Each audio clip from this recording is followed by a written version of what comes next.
पुण्यात्माओं, ये सभी जो समाज में कुरीतियां फैल रही हैं, समाज में जो अराजकता फैल रही है, समाज के अंदर जो मानव समाज के अंदर आज प्रेम रहा नहीं, केवल पैसा पैसा दिखाई देता है।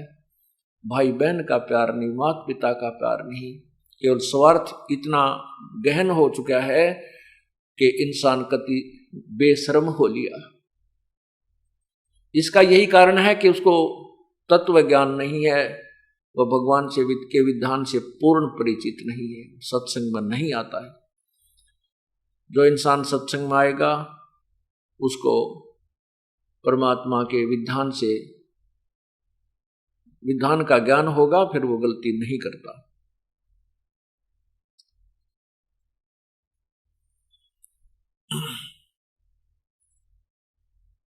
फिर बताया है कि हर सुमरै सो हंस कहावै, कामी क्रोधी कागरे। हर सुमरै सो हंस कहावै, कामी क्रोधी कागरे। और भौरा ना भर में विष के वन में चलवे गमपुर बागरे। परमात्मा की भक्ति करता है उसे भक्त कहते हैं। हर सुमरै सो हंस कहावै, कामी क्रोधी कागरे। हंस, एक अच्छे भगत को हंस के उपाधि से संबोधित किया जाता है। हंस,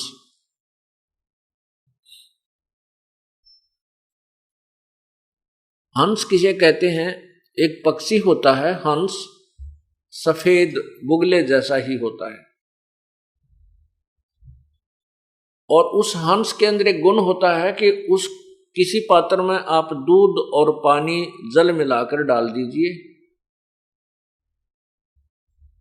हंस जब दूध को उसको पिएगा तो दूध को पी लेता है और जल को छोड़ देता है, दूध और पानी को भिन्न भिन्न कर देता है, दूध और पानी का छान लेता है, यानी अच्छी वस्तु को ग्रहण कर लेता है, जो उसको आवश्यक नहीं उसको छोड़ देता है, पात्र में रह जाती है। एक ऐसा परमात्मा की दया से उसके अंदर गुण है, वैसी उसके शरीर की व्यवस्था प्रभु ने बनाई है। और हंस में दूसरा गुण ये होता है कि वो एक ही सरोवर पर बुगला भी होता है, जो मछलियां खाता है, कीड़े खाता है, घोंघे खाता है, और उसी पर वो बुगला भी होता है। दोनों का शरीर एक जैसा है, पक्षी दोनों ही हैं, लेकिन हंस मोती खाता है, मछली घोंघे और कीड़े नहीं खाता। ये दूसरी पहचान है, उसको हंस कहते हैं। इसी प्रकार ये मनुष्य शरीर उसका भी है जो चोरी करता है, डाके करता है, मारता है, ठगी करता है, दो के 20 बनाता है, रिश्वत लेता है, शराब पीता है, मांस खाता है, जीव हिंसा करता है, वो भी मनुष्य है।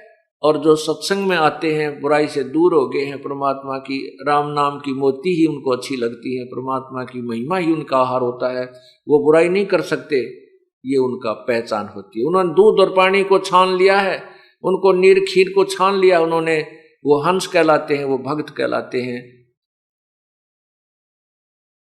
जैसे आपने नीर खीर को कैसे छाना है कि भक्ति नहीं करेंगे तो हम दुर्गति को प्राप्त हो जाएंगे, मनुष्य शरीर बार बार नहीं मिलेगा, और मनुष्य शरीर नहीं मिलेगा तो अन्य प्राणियों में हमें बहुत कष्ट होंगे। जैसे अभी आपने सुना कि एक कुत्ता, वो वही मनुष्य, वही आत्मा जो पहले मनुष्य थी फिर कुत्ता बनकर कितना कष्ट उठाती है।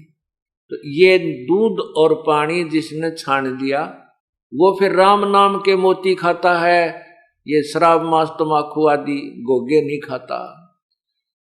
अंसा से अंसा देश सुदेश का यो पड़ा कुदेशों आए, जिनका चारा मोतियां वो घोंघों क्यों पतियाए। ये हंस, ये आत्मा उस सुदेश यानी अच्छे देश से आई हुई है, सत्यलोक से, और कुदेश में आके गिर गई इस काल के लोक में अपने कर्म के आधार पर, अपनी कमजोरी के कारण ये इस काल के कुदेश में आके गिर गई। और फिर कहते हैं जिनका चारा मोतियां वो घोंघों क्यों पतियाए। जिनका चारा हंसों का मोती खाना है वो घोंघे नहीं खाते। घोंघे आपने देखे होंगे संखले से होते हैं, छोटे छोटे उनमें कीड़े होते हैं, मांस सा भरा होता है, ये बुगले तो उनको खाते हैं लेकिन हंस नहीं खाता उनको। और ऐसी एक सीप होती है, शंख जैसी एक सीप होती है, उसके अंदर से मोती निकलते हैं, वो मोती खाते हैं, उस शंख के मांस को नहीं खाते।